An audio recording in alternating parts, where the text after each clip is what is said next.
Stock x ray, इसमें हम आज बात करेंगे Anand Rathi share and stock broking के बारे में, क्योंकि कंपनी के नतीजे आए, नतीजे काफ़ी शानदार रहे हैं और कंपनी के नतीजे और स्टॉक मार्केट की खास इंसाइट्स पर बात करने के लिए हमारे साथ कंपनी के chairman and managing director mister Pradeep Gupta sir जुड़े हैं। Pradeep sir, hi, good morning, thank you so much for joining in. नमस्कार Vivek ji, thank you, thanks a lot and money nine के दर्शकों को मेरा नमस्कार। Thank you sir. सर, मैं दर्शकों के लिए एक बार आपके नतीजों की हाइलाइट्स बता देता हूं, फिर मैं आपसे डिस्कशन शुरू करता हूं। कंपनी के जरूर। Q4 नतीजों में कंपनी के रेवेन्यूज देखें तो करीब 28% बढ़ते हुए दिखाई दिए और प्रॉफिट करीब 126% बढ़ता हुआ दिखाई दिया। कंपनी के शानदार नतीजे प्रॉफिट फ्रंट पर देखने के लिए मिले हैं। एबिटा में देखें तो 51% की ग्रोथ देखने के लिए मिली और मार्जिन्स में भी एक अच्छा खासा जंप करीब आपको मिलेगा, करीब 700 बेसिस पॉइंट का जंप आपको मार्जिन्स पर आता हुआ दिखाई देगा। कंपनी के दो मेन सेगमेंट, वैसे तो 3-4 सेगमेंट हैं, एक डिस्ट्रीब्यूशन बिजनेस है, ब्रोकिंग रेवेन्यू है और एमटीएफ बुक वाला रेवेन्यू है। ब्रोकिंग रेवेन्यू में करीब 14% की ग्रोथ देखने के लिए मिली और एमटीएफ रेवेन्यू में करीब 50% का जंप देखने के लिए मिला। डिस्ट्रीब्यूशन बिजनेस में भी ग्रोथ थी। कंपनी के जो दूसरी चीज़ें देखें जहां पर कि हमें ध्यान देना है, उसमें है एयूसी, एसेट अंडर कस्टडी, वो करीब 16% बढ़ती हुई दिखाई दी है, जो कि 94,415 करोड़ की हो गई है। एयूएम बुक करीब 21% बढ़ी है और 7,787 करोड़ रुपए की रही है। एमटीएफ बुक में 61% का जंप देखने के लिए मिला, 1100 करोड़ की अब एमटीएफ बुक हो गई है और एक्टिव क्लाइंट्स थोड़े से गिरे हैं इस क्वार्टर में, 3.9% गिरकर 2,12,841 रहे हैं। तो ये पूरे नतीजों की हाईलाइट है। अब मैं एक एक करके सर से बात करना शुरू करता हूँ। प्रदीप सर, पहले हम ब्रोकिंग इंडस्ट्री को कहते थे कि जब भी स्टॉक मार्केट गिरता है तो आप लोगों के रेवेन्यूज गिर जाते हैं। मैं इस बार सरप्राइज हूं कि इस क्वार्टर में जितनी जितनी हमने ग्लोबल अनसर्टेनिटीज देखी, शायद पिछले 1-2 साल में उतनी नहीं देखी हैं। उसके बावजूद आपका ब्रोकिंग रेवेन्यू किस तरह से बढ़ा, उसके बारे में बताएं सर। बिल्कुल सही है विवेक जी। हमारा कंपनी की ओर से हमेशा से ध्येय यही रहा है कि हम कैसे अपनी रेवेन्यू को मार्केट के वॉलेटिलिटी से दूर कर सकें।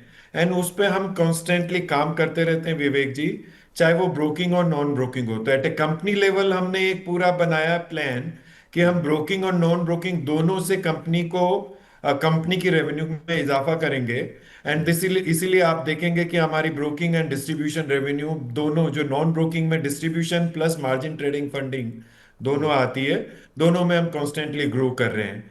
अब सवाल आता है, चूंकि ब्रोकिंग रेवेन्यू है, अब वो ब्रोकिंग रेवेन्यू मार्केट से फिर भी इम्पेक्टेड रहती है।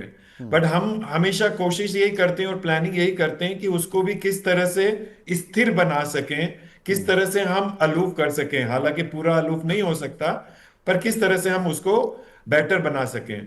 तो हमने एज ए फिलोसफी बना रखा है कि निवेशकों के निवेश के लिए हम क्या राय दे सकते हैं, हम क्या अपनी रिसर्च दे सकते हैं और किस तरह उनको सलाह दे सकते हैं ताकि वो कॉन्स्टेंटली आगे बढ़ते रहें और हम उस ओर काम करते रहें। तो हमारा maximum focus delivery based business में, कैश मार्केट में रहता है। और अगर डेरिवेटिव की बात करें तो डेरिवेटिव में भी हमारा 2-3 सेगमेंट एक्टिव रहते हैं। पहला सेगमेंट है एफ एंड ओ, दूसरा सेगमेंट है कमोडिटी एंड तीसरा सेगमेंट है करेंसी। तो उन तीनों में हम धीरे धीरे अपनी सलाह देके निवेशकों को लाने की कोशिश करते हैं ताकि हमारी revenue stream from broking constantly ठीक हो सके। तो इस साल में, और ये हमारा revenue mix between cash market and derivative market अगर बात करें तो 50-50 रखने की हमेशा कोशिश रहती है और उसको फर्दर इम्प्रोवाइज करने की कोशिश रहती है। तो इन जी। सब रीजन की वजह से क्वार्टर ऑन क्वार्टर जो आप देख रहे हैं 14% की ग्रोथ, वो हम हासिल कर पाए। जबकि ये जो फरवरी के बाद, तो मोर स्पेसिफिकली एंड जनवरी फरवरी और मार्च में, तीनों महीनों में थोड़ा सा एक टफ पीरियड था फ्रॉम अ ब्रोकिंग एंगल। जी सर, क्लाइंट एंगल से भी बहुत टफ था और एमटीएफ बुक में इतना ज़्यादा जंप वो बता भी रहा है कि क्लाइंट्स ने शायद पैसा उधार लिया है। मैं इसी में एक सवाल पूछना चाहता हूं कि सर, जो एसेट अंडर कस्टडी है आपके यहाँ पर 16% बढ़ी है और अराउंड 94,000 करोड़ की है।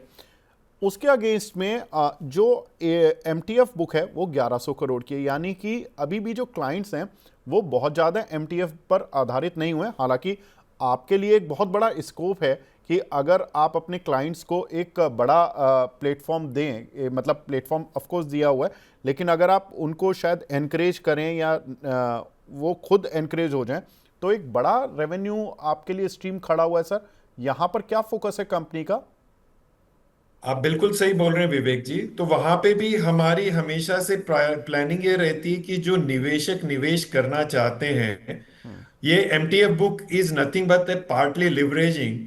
और हम उन्हीं निवेशकों को ज्यादा उत्साहित करते हैं, प्रोत्साहित करते हैं, जो कि ऑलरेडी अपना निवेश करके कमा चुके हैं और आगे लिवरेजिंग से फर्दर अपना मुनाफे में कमाई करना चाहते हैं। तो हमारी एमटीएफ बुक जो है, by and large cash market से रिलेटेड, निवेश करने से रिलेटेड रहती है, जो थोड़ा लंबे समय के लिए रखते हैं। This is how we are trying to work it out.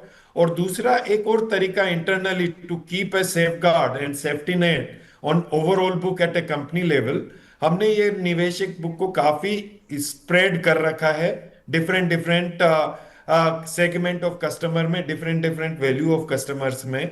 और उसकी वजह से हमारे यहाँ आप देखेंगे कि एक भी पैसे की डिलिंक्विसीज या घटत नहीं हुई है। और हमने अच्छी तरह से इस बुक को मैनेज कर रखा है। और आप देखेंगे कि हर सेगमेंट में, चाहे वो 10 लाख वाले में हो या 15 लाख वाले में हो, up till 1 crore is a maximum size. कुछ एक निवेशक, बहुत कम निवेशक होंगे जो कि 1 करोड़ से ऊपर की एमटीएफ बुक को ले रहे हैं। बाकी सब के सब maximum customer base below 1 crore के नीचे में हमारे यहाँ पे आते हैं और टोटल ओवरऑल बुक का पार्ट बनते हैं। तो ये सारे जो हमने इवेंट या जो हमने इंटरनल गाइडलाइंस फिक्स कर रखी है, उसकी वजह से बुक भी सेफ रहती है। उसकी वजह से हम निवेशकों को, उन्हीं निवेशकों को देते हैं जो वास्तव में अपने प्रॉफिट में इजाफा करते हैं थ्रू दिस बुक। और एज ए रिजल्ट आप देखेंगे कि हमारे लार्जर कस्टमर जो नॉर्मल स्टैंडर्ड वे में कमाई कर रहे हैं, वो इसमें अभी नहीं आते हैं। But having said that, as you rightly said, कि हमारे यहाँ पे काफी लोग अभी भी एमटीएफ बुक को ले सकते हैं और प्रोवाइड कर सकते हैं। तो वो उसकी बुक हमेशा, हमारे यहाँ पे जो रिक्वायरमेंट है एमटीएफ बुक की, वो हमेशा बनी रहती है। हम धीरे धीरे उनको देते जाते हैं। इसमें दूसरा बड़ा कारण भी यही रहता है कि आपके पास कितना कैश फ्लो है जो कि इस बुक को एडजस्ट करके इस बुक को एड्रेस कर सके। तो हमारे पास जैसे जैसे कैश फ्लो आता है, हम एमटीएफ बुक को एक्सपैंड करते रहते हैं ऑन अंडर दीज पैरामीटर्स। जी सर, इसमें कितना जो कॉस्ट ऑफ एमटीएफ बुक को मैनेज करने की आपके फ्रंट पे क्या कॉस्ट रहती है? और जो बहुत सारे लोग एनबीएफसीज के साथ भी फंडिंग अरेंजमेंट करके रखते हैं, और चूंकि जनरली जो हमने ट्रेंड देखा है वो 12 to 18% का एक कस्टमर से चार्ज करने का रहता है, तो इसमें आपको कितना स्प्रेड मिल जाता है, कितना मार्जिन मिल जाता है? सो ऑन एन एवरेज ये स्प्रेड करीब 3 से 4% के बीच इस reasonable spread which is being seen and आता है। 4 से 4.5-5% के बीच में रहता है। बट मोटा मोटी 3 से 4% के इज एन आइडियल सिचुएशन, उसमें ओके। आपका ये स्प्रेड मिलता है एमटीएफ बुक में। ओके। एंड सर, जो अब मार्केट में, चूंकि आपके पास तो इतने बहुत सारे क्लाइंट्स हैं, एक क्लाइंट पूरा बेस बना हुआ है, उसमें बहुत सारे क्लाइंट्स के तो आपको भी अनुभव पता होंगे कि ये हमेशा विनर बन के ही निकलते हैं किसी भी बेयर मार्केट से या किसी भी फॉल से। इन क्लाइंट से जब बात होती है, ये क्या बातें बता रहे हैं आप लोगों को कि मार्केट कहाँ जाने वाला है, क्या स्थितियाँ चल रही हैं, उनकी मनोवैज्ञानिक दशा क्या है इस समय? देखिए, अगर आप सेंटीमेंट की बात करें तो कस्टमर का सेंटीमेंट बाय एंड लार्ज थोड़ा सा पॉज स्टेज पे है। हाँ। क्योंकि आप एक असमंजस वाली स्थिति में हैं आज की हम्म। तारीख में। आप कोई भी व्यू लेना चाहते हैं तो मार्केट वन साइडेड, या मार्केट में अगर व्यू दिखता है, क्लैरिटी है, हम्म। और अगर असमंजस की स्थिति नहीं है, तब तो निवेशक डेफिनेटली निवेश करने आएंगे और अपना निवेश को बढ़ाते रहेंगे और भिन्न भिन्न तरीके से प्रॉफिट बुक करके नए निवेशक की ओर देखते रहेंगे।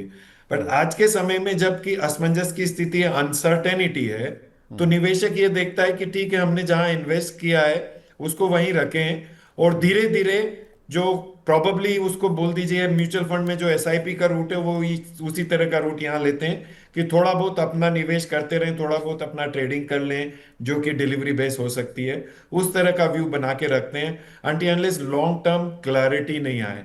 तो अभी भी वो व्यू बना हुआ है। आई थिंक मुझे ये लगता है दो कारण है उसके। जहां तक लोकल डोमेस्टिक मार्केट का कंसर्न है, वो क्लैरिटी आएगी अभी तक के रिजल्ट में और आगे के अर्निंग के गाइडेंस में। बट लॉन्ग टर्म जो ग्लोबल व्यू जो हमको बात कर रहा है, जियो पॉलिटिकल व्यू जो हमें जो जो मार्केट में सेंटीमेंट को डैम्पन कर रहा है, वो अभी भी बहुत क्लैरिटी नहीं है।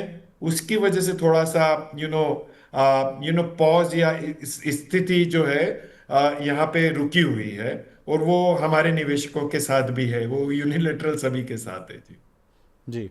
और सर हाँ। इंस्टीट्यूशनल जो डेस्क पे आपके यहाँ पर जो इंस्टीट्यूशंस काम कर रहे हैं वो किस तरह का रुख लेकर बैठे हुए हैं इंडियन मार्केट को लेकर?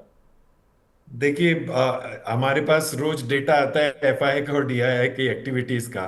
हम्म। तो हमारा डेटा भी उससे अलग नहीं हो सकता। ओके। एफआई डेफिनेटली थोड़ा सा हम्म। कंजर्वेटिव होके चल रहे हैं। हम्म। डीआई चूंकि उनके पास फ्लो है, जैसा आपने देखा इस बार भी जो है एसआईपी में करीब 32,000 करोड़ आया है पॉजिटिव। हम्म। हम्म। तो वो कॉन्स्टेंटली जो निवेशकों का पैसा है वो उनके पास आ रहा है। तो वो भी सेलेक्टिवली इस हम्म। मार्केट में जहां जहां अपॉर्चुनिटी है, जिन जिन स्टॉक्स में उनको अपॉर्चुनिटी दिखती है, उसमें बाय करके ट्रेडिंग करते हैं। जी। बट अगर आप इस मार्केट को फुल्ली ब्लोन या अच्छे समय के या अच्छे सेंटीमेंट के मार्केट से कंपेयर करेंगे, तो वहां पे भी कमी है। बट कंसिस्टेंसी बेसिस पे डीआई का मनी थोड़ा थोड़ा निवेश की तरफ आता दिख रहा है। जी। लास्ट क्वेश्चन सर, इस साल के लिए FY 27 के लिए क्या गाइडेंस लेकर चल रहे हैं ग्रोथ की? नॉर्मली हम लोग गाइडेंस नहीं बात करते, बट एज ए फिलोसॉफी जी। हम ये मान के चलते हैं कि रेवेन्यू की टर्म में हम करीब 15 से 20% ओके। ग्रोथ दिखाते रहेंगे। और पैट लेवल पे जो कि अभी भी देखने को मिली है 25% की, हम देखेंगे कि 25 से 35% के बीच कंटिन्यूअसली ग्रोथ करते रहेंगे। और हमारा ध्येय हमेशा यही रहेगा कि इस ग्रोथ को कैसे इम्प्रोवाइज करते रहे और बेटर बनाते रहे। बिल्कुल sir, wish you all the best for this physical and thank you so much for joining in sir. आप हमारे साथ जुड़े, बहुत अच्छा लगा सर। थैंक आपने यू, अपना प्रेशियस धन्यवाद टाइम दिया। धन्यवाद। Thank you sir. धन्यवाद। तो ये थे आनंद राठी, शेयर ब्रोकिंग के चेयरमैन एंड मैनेजिंग डायरेक्टर, जिन्होंने कि बताया कि भाई उधार लेने वालों की थोड़ी संख्या तो बड़ी है स्टॉक मार्केट में और उसकी वजह से ब्रोकिंग इंडस्ट्री में मार्जिन भी बढ़े हैं, पैसा भी बना है। तो इतनी दिक्कत ब्रोकिंग स्टॉक्स को आई नहीं और ये एक पहला संकेत है, क्योंकि बहुत सारी अब ब्रोकिंग कंपनीज के नतीजे आने वाले भी हैं, तो हमें थोड़ा सा उन पर ध्यान भी रखना होगा। प्रदीप भाई और VLA मैम हमारे साथ जुड़ी हुई हैं। प्रदीप भाई, मैं आपसे जानना चाहता हूँ, आपने पूरा शायद कॉन्वर्सेशन अगर सुना हो, तो आप बताइए कि क्या टेक है, मतलब अगर ब्रोकिंग इंडस्ट्री के शेयरों पे दाव लगाना हो या एक्सचेंज वाले शेयरों पर दाव लगाना हो, क्योंकि वॉल्यूम तो ऐसा घट नहीं रहा, इंडिया में भी नहीं घट रहा। मैंने आज मॉर्निंग में भी बात की थी कि US में 5 साल के हाई पर उनके ट्रेडिंग वॉल्यूम चले गए हैं वॉल स्ट्रीट में। जितनी बड़ी कंपनियां, JP मॉर्गन, गोल्डमैन सैक्स और सिटी ग्रुप, सबके वॉल्यूम ट्रेडिंग वॉल्यूम हाई पर है। आपको क्या लगता है कौन सी कंपनियों पे दाव लगाना चाहिए इंडिया में? जी, first of all due to compliance मैं पर्टिकुलर स्टॉक के ऊपर व्यू नहीं दे पाऊंगा, लेकिन ओवरऑल हम्म। अगर हम देखेंगे इस इंडस्ट्री को एंड बिजनेस मॉडल को, हम्म। जैसे कि प्रदीप साहब ऑलरेडी बोल ही रहे थे कि हम्म। बिजनेस डाइवर्सिफाइड है, मतलब म्यूचुअल हम्म। फंड डिस्ट्रीब्यूशंस, एफएनओ का इनकम एंड हम्म। करेंसी का इनकम, PMS का इनकम, हम्म। जो ट्रेडिंग वाला वो इनकम, सब कुछ अलग अलग है। मतलब यही इसीलिए कहीं ना कहीं डेंट नहीं लगा बिजनेस में। अगर बिजनेस का रेवेन्यू कोई भी धंधे में अगर एक चीज के ऊपर आ रहा है, ओनली फॉर रिसर्च सर्विस के ऊपर डिपेंड है, तो कहीं ना कहीं जब मार्केट खराब होता है लोग वो खरीदते नहीं है, क्योंकि उनका बिजनेस मॉडल बहुत अच्छा है, पुराना ब्रांड वैल्यू बहुत बढ़िया है, और ओवरऑल जिस तरीके से डाइवर्सिफिकेशन करके रखा है।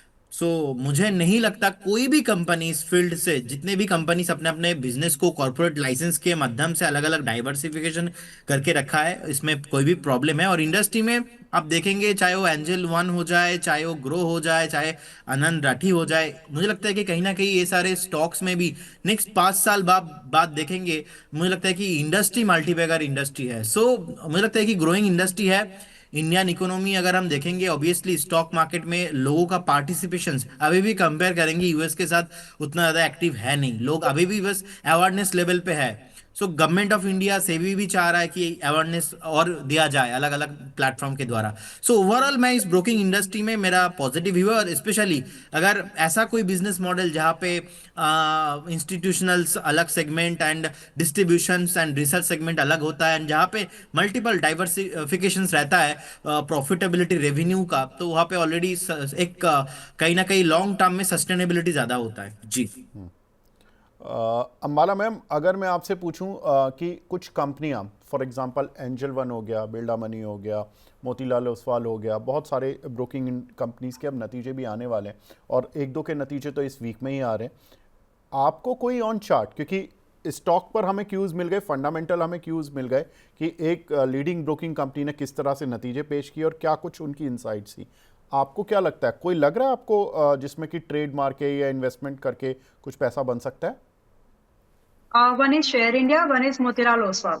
तो हम ये दो स्टॉक्स जरूर देख सकते हैं, and it was a master stroke. In companies ने समय रहते, जब ये मार्जिन्स की रिक्वायरमेंट बढ़ी थी ग्रेजुअली पिछले 1.5 साल में, हमने देखा है कि मार्जिन्स की रिक्वायरमेंट बढ़ाई गई, और एसटीटी से जो हुआ वो तो हुआ ही है, लेकिन मार्जिन्स की रिक्वायरमेंट बढ़ने की वजह से ये कंपनीज ने अपने रेवेन्यूज को संभाल लिया। अगर ये एमटीएफ पे नहीं मुड़ते, हालांकि उसको बाद में बोलूंगी, अगर ये एमटीएफ पे नहीं मुड़ते तो इनके लिए नंबर्स खराब होने वाले थे। हम वही लोग हैं जो बोलते हैं कि अगर आप एमटीएफ, सुंदर सा शब्द लगता है, बहुत ही पॉलिश वर्ड है, अगर आप उधार के पैसे से, कर्जे के पैसे से ट्रेड करके या इन्वेस्टमेंट करके अगर आप उसको हैंडल नहीं कर सकते, that is not something you should do. अब यहाँ पे as an viewer, as a trader, आपका व्यू खतरनाक है ये, मतलब मैं इस चीज के लिए जरूर बोल रही हूँ, please understand this, MTF is not for everybody's cup of T and one should not use it. अगर आप उसको, ब्याज है वो, सीधा खर्चा है 18%, जो भी लगता है आपको, उस चीज को समझे, 9-12% है ना। कर्जे के पैसे से इन्वेस्टमेंट नहीं करते, कर्जे के पैसे से ट्रेडिंग नहीं करते, इस बात को समझो। वेल, इन कंपनीज के लिए फायदा है, दे विल पुश यू। अभी मैं शेयर इंडिया और मोतीलाल ओसवाल की बात करूंगी, बट एज एन एनालिस्ट मैं मेरी जिम्मेदारी से बात आपको समझाना जरूर चाहती हूँ। Everybody will try to push you, क्योंकि उनको अपना धंधा करना है। मेरी बात को मैं सुन रही थी सब उनको तो वो अपने लिए अच्छा कर रहे हैं, आपको अपने लिए अच्छा ढूंढना है, प्लीज इस चीज को समझ ले। बाकी फिलहाल 2 स्टॉक्स मेरे पास में है, जितना हो सके एमटीएफ अवॉइड करो, अगर मैनेज नहीं, बर्दाश्त नहीं होता है तो। कर्जे से मार्केट में सर्टेनिटी ढूंढना अच्छी बात नहीं है, और बस यहीं पे कंक्लूड कर रही हूँ। बाकी शेयर इंडिया मेरी रिकमेंडेशन में मित्तल जी पहले से रहा है, आई थिंक आपके पास भी रिकमेंड किया, मुझे डेट याद नहीं है, बट यस आई रिमेम्बर। एक बार एंजल वन की बात हो रही थी, तब शायद यहाँ पर बात हुई, but I don't remember the date. But in most recent share activities India I think दर्शक की क्वेरी में ही नहीं हुआ हुआ है। होगा। हाँ, मेरे पास नहीं ओके, हुआ है। हाँ, डन। तो शेयर इंडिया हमारे मेंबर्स के पास में 120 मार्च 2025 से 120 के भाव से हमारे मेंबर्स के पास में अप्रैल 2025 मार्च 2026, यानी पिछले कोई महीने बात नहीं हमने इसको मैडम, खरीदा। आसपास भी यस, चलेगा जी, बताएं। ये इसलिए बताना पड़ रहा है क्योंकि आज ही 140 का जो टारगेट दिया गया है, 145 रीसेंट एक्टिविटी हो सकती है मेंबर्स की। Having okay, said this disclosure, still bullish. मेरे लिए जो मैं यहाँ पर पॉसिबली टारगेट देखती हूँ, अगर आप इसको कंसीडर करना चाहें कि हमारे मेंबर्स के पास उसके बाद भी, तो मैं यहाँ से 165, 180 और 230 के टारगेट देखती हूँ, which is very very possible कि आ जाएंगे। रही बात स्टॉप लॉस, तो स्टॉप लॉस रिस्क 120 का मेंटेन करना है। दूसरा है ओके मोतीलाल ओएफएस, मोतीलाल ओसवाल, आप देख ले, जो कि जी, 791 पर है। ये हमने मेंबर्स के पास नहीं है, आप इसको चाहे तो कंसीडर कर सकते हैं। 791 पर है, कम से कम टारगेट यहाँ पर 830 और 950 के हैं, जो कि लगते हैं कि 2 या 3 महीने मैक्सिमम में आ जाएंगे। पहला टारगेट 1 हफ्ते का व्यू लेके आप चल सकते हैं, सो स्विंग ट्रेड 1 वीक है फर्स्ट टारगेट के लिए। स्टॉप लॉस जो यहाँ पर है 715 का होगा अभी के लिए। बाकी इसके अलावा जो 2 स्टॉक्स, एक और स्टॉक है एंजल वन, पहले से रिकमेंडेड भी है, प्लीज होल्ड, 350 400 आ रहा है, बहुत जल्द आ रहा है। अच्छा, बिल्कुल ठीक है। Yeah. तो एंजल वन 350-400 आ रहा है, मोतीलाल ओसवाल करीब 850 आ रहा है, और शेयर इंडिया तो यहाँ से 180 और 230 जाता हुआ दिख रहा है। ठीक है, फेयर एनफ मैम। प्रदीप भाई, आपने शेयर नहीं बताया था कोई, कंप्लाइंस इशू केवल शेयर इंडिया, वो आनंद राठी को लेकर है या पूरे मतलब इस स्पेस को लेकर था? अगर कोई शेयर है तो बता दीजिए, एक्सचेंज वाला भी चल जाएगा, क्योंकि आप, मुझे पता है कि बीएससी और एमसीएक्स वगैरह ये भी बड़े क्लोजली देखते हो, सीडीएसएल, एनएसडीएल, अगर एक्टिविटीज़ बढ़ेगी तो हर जगह ही फ़ायदा होगा। आप बताओ अगर कोई आपकी रडार पर हो तो। जी देखिए, बीएससी मुझे अच्छा लगता है और ओके। ऑलरेडी चला हुआ स्टॉक है, तो यहाँ पे तो अभी कॉल नहीं होगा क्योंकि ऑलरेडी डिस्क्लेमर है, हम्म। क्लाइंटों के पोर्टफोलियो में हो सकता है 2650 2700 के आसपास गेन बाइंग है। तो एक बार तो हम प्रॉफिट बुकिंग कराएंगे 3500, मैं बार बार बोल रहा था 3500 के आसपास अब आने वाला है, तो ऑलमोस्ट आ गया है। तो एक बार प्रॉफिट बुकिंग करने के बारे में शॉर्ट टाइम के हिसाब से सोचना चाहिए अगर किसी ने पोजिशन रिसेंटली बनाया है तो। बाकी अभी भी स्टॉक में लगता है कि 4000 एंड अबव तक भी जा सकता है। एनएससी क्या आईपीओ से पहले पहले बीएससी आपको जबरदस्त कंटिन्यूअसली चार्ट पे हायर हाई फॉर्मेशंस होते हुए दिखाई देंगे जी। बीएससी रडार पे रखिए, लेकिन फ्रेश बाय करने का सलाह यहाँ पे नहीं है, ऑलरेडी चला हुआ स्टॉक है, बहुत चल गया है, यहाँ पे बाय करेंगे तो रिस्क रिवॉर्ड रेशियो फेवरेबल नहीं होगा न्यू वायर्स के लिए। ठीक बात है, बिल्कुल ठीक बात है सर। तो यहाँ पर कुछ भी डिप आता है तभी लेना है। लेकिन बीएससी पर हमारे प्रदीप जी बुलिश हैं और मैडम ने 3 शेयर बता ही दिए हैं, मोतीलाल ओसवाल, शेयर इंडिया और एंजल वन, जहाँ पर कि मैडम को लगता है कि पॉजिटिविटी रहेगी। शेयर इंडिया मोतीलाल पर ज़्यादा पॉजिटिविटी उनको दिख रही है फिलहाल में। ठीक है मैम, एक पूरी ब्रोकिंग इंडस्ट्री का बातचीत हो गई आनंद राठी शेयर के बहाने, और एक इंसाइट भी मिल गई हमारे दर्शकों को फंडामेंटली भी टॉप मैनेजमेंट से। एक आप स्टॉक मिस हो रहा है, जी मैम, एनएसडीएल। जी मैम बताइए अगर मेरे पास एनएसडीएल है, पर।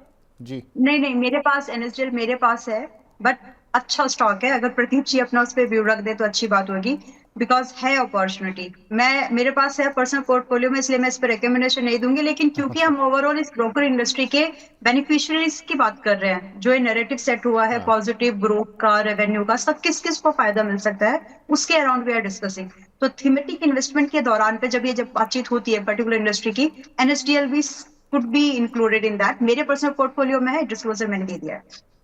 ठीक है प्रदीप भाई, एनएसडीएल पर इसमें भी मैं ड्यू टू कंप्लाइंस मैं इसमें बात नहीं कर पाऊंगा आज। ओके ओके चलिए ठीक है। तो हमारे दोनों ही एनालिस्ट एनएसडीएल में बंधे हुए हैं, समझ आ ही गया होगा दर्शकों को कि क्यों बंधे हुए हैं। चलिए ठीक है, बहुत बहुत शुक्रिया भाई आप दोनों का। और अपने अपने डिस्क्लेमर दे दीजिए, मैम पहले आप दे दीजिए। जी थैंक यू। डिस्क्लेमर के साथ साथ जेपी पावर का टारगेट 18 रुपए का आया है। आप करने की सलाह नहीं है, मैंने टारगेट रिवाइज किए हैं 19, 22 एंड 25। उसको देख लीजिए, होल्ड कर सके तो आधा अभी भी कैरी करके जाओ 18 के ओके टारगेट के बाद भी।